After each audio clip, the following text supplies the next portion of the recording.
اولین مطلبی که ما در باب هسته‌ای به طرفهای آمریکایی و غیره میگیم اینه که شما چه کاره اید؟ چرا دخالت میکنید که ایران باید غنیسازی داشته باشه یا نداشته باشه؟ به شما چه؟ حرف اول آمریکایی ها این است که شما اصلا صنعت هسته‌ای نداشته باشه، ایران صنعت هسته‌ای نداشته باشه.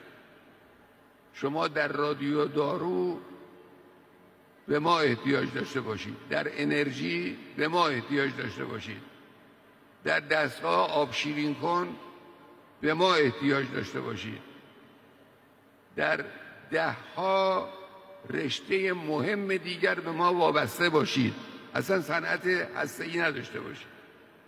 سردمداران بی‌ادب و گستاخ آمریکا این خواسته رو با زبانهای گوناگون تکرار میکنن.